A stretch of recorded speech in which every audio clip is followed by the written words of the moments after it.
Hello everyone. आज के हमारे इस वीडियो में हम राजस्थान के अपवाह तंत्र को डिस्कस करना शुरू करेंगे।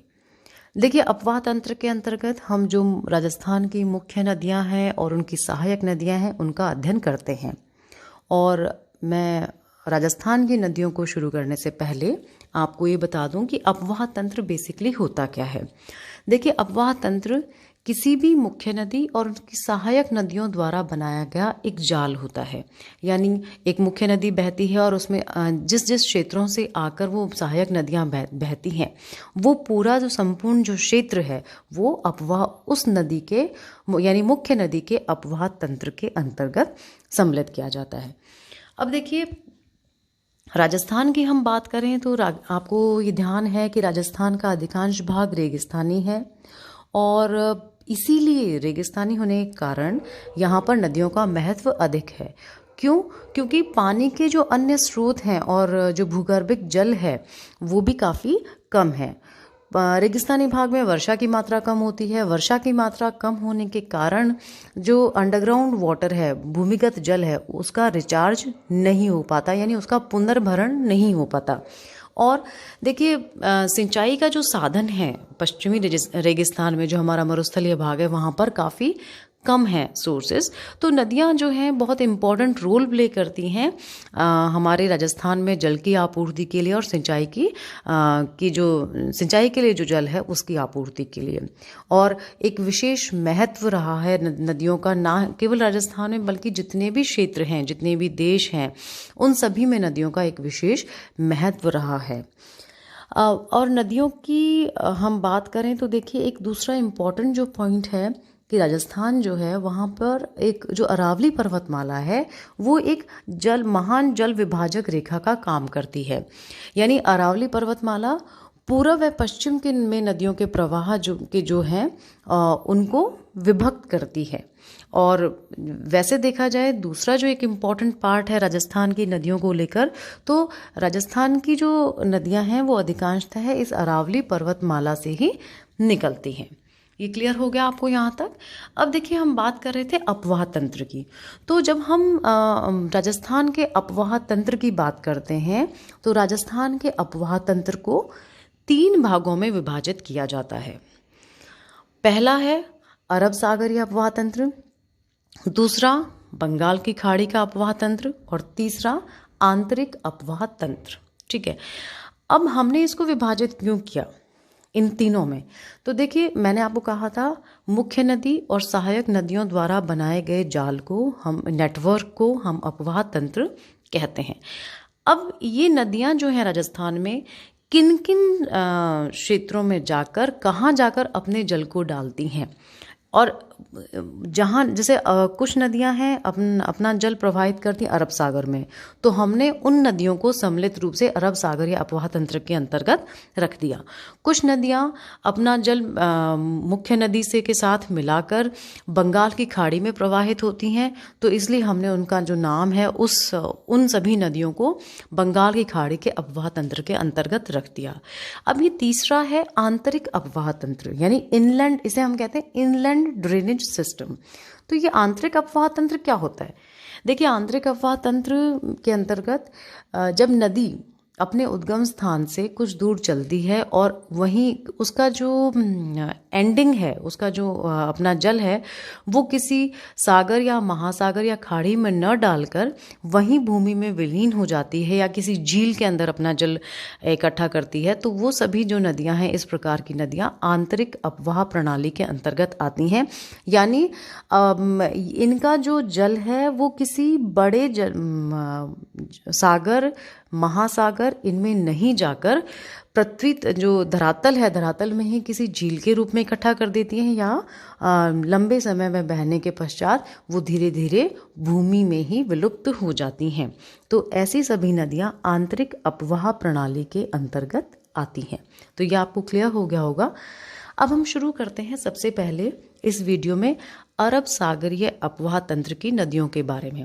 हम जानेंगे कि अरब सागर के अंतर्गत जो नदियां गिरती हैं वो कौन कौन सी हैं।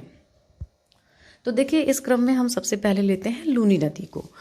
लूनी नदी को आप सब जानते हैं हमारे पश्चिमी राजस्थान की बहुत इम्पॉर्टेंट रिवर है और इसको कई उपनाम दिए गए हैं, जैसे लवणवती, सागरमती, मरुआशा, साकरी। लूनी को इन नामों से भी जाना जाता है। आप इन नामों को ध्यान रखिएगा, लवणवती, सागरमती, मरुआशा, साकरी। अब लूनी नदी की जो कुल लंबाई है वो 495 किलोमीटर है, 495 किलोमीटर है। यानी अपने उद्गम स्थल से जब लूनी नदी निकलती है और अरब सागर तक गिरती है, वहाँ तक इसकी कुल लंबाई 495 किलोमीटर्स है, 495 किलोमीटर है। हम राजस्थान में यदि लूनी नदी की लंबाई की बात करें तो 330 किलोमीटर है। यानी 495 में से 495 में से 330 किलोमीटर तक राजस्थान में प्रवाहित होती है लूनी नदी, और उसके बाद वो बाकी गुजरात में प्रवाहित होती है। देखिए, इसे पश्चिमी राजस्थान की गंगा, रेगिस्तान की गंगा, आधी मीठी आधी खारी नदी भी कहा जाता है। लूनी नदी के बहाव क्षेत्र की बात करें कि ये किन किन जिलों से होकर बहती है, तो मुख्य रूप से अजमेर, नागौर, जोधपुर, पाली, बाड़मेर, जालौर जो है, इन जिलों से होकर ये नदी प्रवाहित होती है। आपको ये जिले ध्यान रखने हैं कि किन किन जिलों से ये लूनी नदी होती हुई निकलती है। तो अजमेर, नागौर, जोधपुर, पाली, बाड़मेर और जालौर से निकलती है। और दूसरी जो अन्य विशेषता है लूनी नदी की, वो है कि ये पश्चिमी राजस्थान की सबसे लंबी नदी है। मैप के अंदर हम लूनी नदी के अववाह क्षेत्र को देखना चाहें तो ये वाला जो क्षेत्र है, ये लूनी नदी का अपवाह क्षेत्र है। इसको क्लियर मैं जूम करके आपको दिखाती हूँ।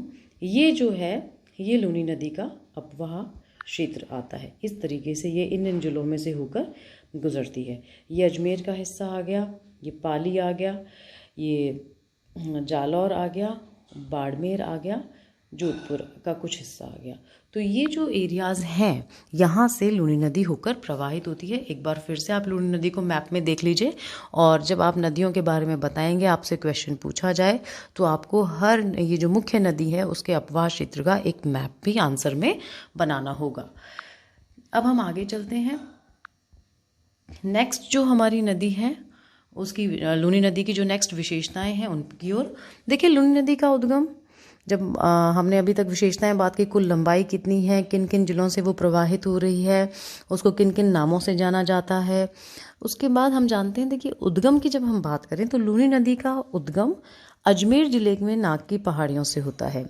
आरंभ में इस नदी को सागरमती या सरस्वती कहते हैं, और ये नदी अजमेर से नागौर, जोधपुर, पाली, बाड़मेर, जालौर जिलों से होकर बहती हुई गुजरात के कच्छ जिले में प्रवेश करती है और कच्छ के रण में विलुप्त हो जाती है।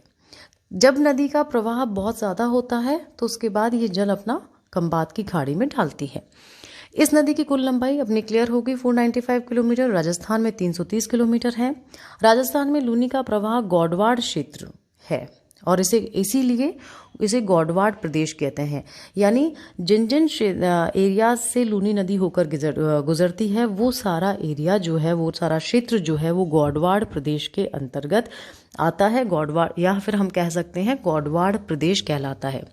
लूनी की सहायक नदियों में बांकड़ी, सूकली, मीठड़ी, जवाई, सागी, लीलड़ी आदि हैं, और बाकी जोजड़ी नदी जो है वो भी इसकी मुख्य सहायक नदियों के अंतर्गत आती है। लूनी नदी बालोतरा बेसिकली बाड़मेर में है। तो लूनी नदी जब प्रवाहित होती है तो बाड़मेर के बालोतरा के बाद इस नदी का जल जो है वो खारा हो जाता है। क्यों? क्योंकि रेगिस्तानी क्षेत्र से गुजरने पर रेत में सम्मिलित नमक के कण इसके पानी में मिल जाते हैं और इसका जल खारा हो जाता है। दूसरी अन्य विशेषता इस नदी की ये है कि यहाँ पर जोधपुर जिले में जसवंत सागर बांध बनाया गया है लूनी नदी पर। ये बहुत बार आपसे क्वेश्चन भी पूछा जाता है। अब नेक्स्ट नदी की ओर हम चलते हैं, वो है जवाई। तो देखिए, जवाई जो है लूनी की मुख्य सहायक नदी है। ये नदी पाली जिले के बाली तहसील के गोरियां गांव से निकलती है। पाली व जालौर में बहती हुई बाड़मेर के गुढ़ा में लूनी में ये मिल जाती है। पाली के सुमेरपुर कस्बे में जवाई नदी पर जवाई बांध बनाया गया है, जो मारवाड़ का अमृत सरोवर भी कहलाता है। यह आपको इम्पोर्टेंट रखना है कि जवाई जो है लूनी की मुख्य सहायक नदी है और इसका उद्गम की जब हम बात करते हैं तो पाली जिले के बाली तहसील में गोरिया गांव से निकलती है और पाली व जालौर जिलों में बहती हुई बाड़मेर के गुढ़ा में लूनी से मिल जाती है और पाली के सुमेरपुर कस्बे में जवाई नदी पर जवाई बांध बनाया गया है और इस जवाई बांध को मारवाड़ का अमृत सरोवर भी कहा जाता है। तो अगर पूछा जाए मारवाड़ का अमृत सरोवर किस नदी पे बना है तो आप जवाई नदी पे कहेंगे। जवाई जो बांध है वो कहाँ स्थापित है, कहाँ बना हुआ है, तो पाली के सुमेरपुर कस्बे में बना हुआ है। तो ये क्लियर हो गया आपको। अब अगली नदी पे हम चलते हैं, जोजड़ी नदी। देखिए ये नागौर के पंडलू या पौडलू गांव से निकलती है। जोधपुर में ये बहती हुई जोधपुर के दादिया गांव में लूनी से मिलती है। ये आपको ध्यान रखना है इस चीज़ को। ये लूनी की एकमात्र ऐसी नदी है जो अरावली से नहीं निकलती है और लूनी में दाईं दिशा से आकर मिलती है। यानी पूछा जाए लूनी नदी की जो एकमात्र ऐसी सहायक नदी बताइए जो अरावली से नहीं निकलती, तो आप कहेंगे जोजड़ी। ये नागौर जिले के पडलू या पौडलू गांव से निकलती है। अगली जो सहायक नदी है वो है सुकड़ी 1। तो ये सुकड़ी एक जो नदी है ये पाली के देसुरी से निकलती है। पाली व जालौर में बहती हुई बाड़मेर के समदड़ी गांव में ये लूनी से मिल जाती है। जालौर के बांकली गांव में सुकड़ी नदी पर बांकली बांध बनाया गया है। आपको ध्यान रखना है सुकड़ी 1 जो है ये पाली के देसुरी से निकलती है और पाली जालौर में बहती हुई बाड़मेर के समदड़ी गांव में लूनी से मिल जाती है और जालौर के बांकली गांव में इस पर बांकली बांध बनाया गया है। नेक्स्ट जो नदी है वो है खारी। देखिए ये सिरोही के सेर गांव से निकलती है और सिरोही और जालौर में बहती हुई जालौर के शाहिला में जवाई में मिल जाती है। यहीं से इसका नाम सुकड़ी 2 हो जाता है। क्लियर। तो यानी सुकड़ी 2 कोई अलग नदी नहीं है, ये खारी नदी का ही नाम है। और जब ये कहाँ पड़ता है, जालौर के शाहिला में जब ये जवाई से मिलती है ना तो ये सुकड़ी 2 कहलाती है। अब अगली जो नदी है वो है मीठड़ी। देखिए मीठड़ी पाली से निकलती है। ये पाली और बाड़मेर में बहती है और बाड़मेर के मंगला में लूनी में मिल जाती है। फिर नेक्स्ट जो सहायक नदी है वो है बांडी। देखिए बांडी जो नदी है ये पाली से निकलती है। पाली व जोधपुर में बहती हुई पाली के लाखर गांव में ये बांडी नदी जो है लूनी में मिल जाती है। पाली शहर जो है वो इस बांडी नदी पे ही मिला गया निर्मित है, या हम कह सकते हैं पाली शहर बांडी नदी के किनारे पर स्थित है। पाली में इस पर हेमावास बांध जो है वो बनाया गया है और ये सबसे प्रदूषित नदी है। इसे केमिकल रिवर भी कहते हैं। तो बांडी रिवर भी इम्पॉर्टेंट है, काफ़ी क्वेश्चंस पूछे जा सकते हैं इस पे कि तो बांडी नदी का सबसे पहले तो है निकलती कहाँ से है, पाली से निकलती है, बहती है पाली व जोधपुर में बहती है और पाली के लाखर गांव में लूनी में मिल जाती है। पाली जो शहर है इसी नदी पर स्थापित है और पाली में इस नदी पर हेमावास बांध बनाया गया है। ये सबसे प्रदूषित नदी है बांडी नदी, क्योंकि और इसे केमिकल रिवर भी कहते हैं। और प्रदूषण इसलिए है क्योंकि पाली ज़िले में काफ़ी टेक्सटाइल्स मिल हैं, यानी रंगाई छपाई के उद्योग काफ़ी हैं। तो ये अपना जो जल है वो इसी नदी के अंदर प्रवाहित कर देते हैं, इसलिए जो काफ़ी केमिकल्स जो है इस नदी में आकर मिल जाते हैं। वो जल काफ़ी प्रदूषित होता है, काफ़ी केमिकल्स उस जल में मिश्रित होते हैं, तो इस कारण इसे केमिकल रिवर भी कहा गया है। तो ये क्लियर हो गया आपको। उसके बाद देखिए माही नदी आती है। देखिए माही जो है का उद्गम अगर कि हम बात करें तो हमारे राजस्थान में नहीं है। इसको माही वाले जो क्षेत्र है उसे हम वागड़ क्षेत्र भी कहते हैं और बेसिकली डूंगरपुर व बांसवाड़ा का क्षेत्र है। एक दूसरा जो माही नदी से जुड़ा हुआ नाम है वो है कांठल क्षेत्र। तो कांठल जो क्षेत्र है वो प्रतापगढ़ में माही का तटीय भाग कहलाता है, ये आपको ध्यान रखना है। अगला जो माही नदी की लंबाई की हम बात करें तो टोटल लंबाई 576 किलोमीटर है। राजस्थान में माही नदी की लंबाई की हम बात करें तो 171 किलोमीटर है, यानी टोटल 576 किलोमीटर इसका प्रवाह क्षेत्र है, लंबाई है प्रवाह की। और उसमें से 171 किलोमीटर जो है वो राजस्थान में है, प्रवाहित होती है 171 किलोमीटर तक। माही नदी के काफ़ी उपनाम भी हैं। इसे बांगड़ की गंगा, कांठल की गंगा, आदिवासियों की गंगा, दक्षिणी राजस्थान की स्वर्ण रेखा भी कहा जाता है। आदिवासियों की जीवन रेखा, दक्षिणी राजस्थान की स्वर्ण रेखा कहलाने वाली माही नदी जो है दूसरी नित्यवाही नदी है। माही नदी का उद्गम मध्य प्रदेश के धार जिले के सरदारपुरा के निकट विंध्याचल की पहाड़ियों से मेहद नामक झील से होता है। अंग्रेजी के उल्टे यू अक्षर के आकार की इस नदी का राजस्थान में प्रवेश स्थान बांसवाड़ा जिले का खांडू गांव है।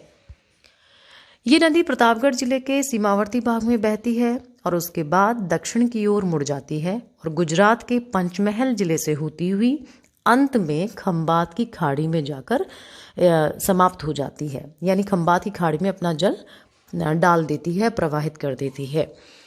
माही नदी की कुल लंबाई अपन पहले डिस्कस कर चुके हैं 576 किलोमीटर है, जबकि राजस्थान में जो लंबाई है इसकी 171 किलोमीटर है, यानी 171 किलोमीटर तक ये राजस्थान में प्रवाहित होती है। ये जो नदी है इसकी दूसरी जो इम्पोर्टेंस है वो ये है कि माही नदी कर्क रेखा को 2 बार काटती है। और कुछ और तथ्य हैं इम्पोर्टेंट जो माही नदी से जुड़े हुए हैं। उनमें देखिए, एक तो है गलियाकोट उर्स। ये जो गलियाकोट उर्स है ये राजस्थान में डूंगरपुर जिले में माही नदी के तट पर लगता है। गलियाकोट जो जगह है वो डूंगरपुर में है और माही नदी के तट पर स्थित है और यहाँ पे हर साल एक उर्स का मेला लगता है जो बहुत फेमस है। दूसरा जो इससे जुड़ा हुआ तथ्य है वो है बेणेश्वर का मेला। देखिए, राजस्थान के डूंगरपुर जिले की आसपुर तहसील के नावटपुरा गांव में 3 नदियों का संगम होता है। इसमें है माही, सोम और जाखम। इसे हम त्रिवेणी संगम भी कहते हैं और इस त्रिवेणी संगम पर बेणेश्वर का मेला लगता है। बेणेश्वर धाम आदिवासियों का तीर्थ स्थल है और ये काफ़ी अच्छा प्रसिद्ध है। माघ माह की पूर्णिमा के दिन बढ़ने वाला ये मेला जो है इसे हम आदिवासियों का कुंभ कहते हैं और सबसे बड़ा मेला है। ये चीज़ आपको ध्यान रखनी है। माही नदी पर राजस्थान व गुजरात के मध्य माही नदी घाटी परियोजना बनाई गई है। इस परियोजना में माही नदी पर 2 बांध बनाए गए हैं। पहला तो है माही बजाज सागर बांध जो बांसवाड़ा के बोरवास गांव में है और दूसरा है कडाना बांध जो गुजरात के पंचमहल जिले में है। ये आपको क्लियर है रखना है ध्यान कि माही नदी पर जो गुजरात और राजस्थान की कौन कौन सी नदी घाटी परियोजनाएं बनाई गई हैं। तो राजस्थान के बांसवाड़ा में बोरावास जो गांव है वहां पर माही बजाज सागर बांध बना है और गुजरात के पंचमहल जिला जो है वहां पर माही नदी पर कडाना बांध बना गया है। अब माही नदी की मुख्य सहायक नदियों की हम बात करें तो इसमें है ईरू, सोम, जाखम, अनास, हरण, चाप, मोरेन व भादरा। ये इसकी मुख्य सहायक नदियां हैं। तो इनमें से हम कुछ इंपॉर्टेंट नदियों को डिस्कस कर लेते हैं, इंपॉर्टेंट सहायक नदियों को। तो देखिए, इस क्रम में सबसे पहले हम लेते हैं सोम को। देखिए, सोम नदी उदयपुर में ऋषभदेव के पास बिछामेड़ा की पहाड़ियों से निकलती है। आपको ध्यान रखना है, सोम नदी का उद्गम उदयपुर जिले में ऋषभदेव के पास बिछामेड़ा की पहाड़ियां हैं। उदयपुर व डूंगरपुर में बहती हुई डूंगरपुर के बेणेश्वर में ये माही नदी से मिल जाती है। जहां वो त्रिवेणी संगम है वहां ये सोम नदी माही से मिलती है। जाखम, गोमती, सारणी, टिंडी इसकी सहायक नदियां हैं। उदयपुर में इस पर सोम कागदार और डूंगरपुर में इस पर सोम कमला अंबा परियोजना बनाई गई है। तो सोम नदी भी देखा जाए तो एक बहुत ही इम्पोर्टेंट नदी है। अगली नदी हम लेते हैं जाखम। देखिए, ये प्रतापगढ़ जिले के छोटी सादड़ी तहसील में स्थित भंवर माता की पहाड़ियों से निकलती है। प्रतापगढ़, उदयपुर, डूंगरपुर में बहती हुई डूंगरपुर के लोरवल और बिलूर गांव के निकट यह सोम में मिल जाती है। करमाई, सुकली इसकी सहायक नदियां हैं। छोटी सादड़ी जो तहसील है वहां पर इस जाखम नदी पर जाखम बांध बनाया गया है। तो जाखम का उद्गम कहाँ हुआ? प्रतापगढ़ जिले के छोटी सादड़ी तहसील में स्थित भंवर माता की पहाड़ियों से। और जाखम बांध जो है वो जाखम नदी पर बनाया गया है और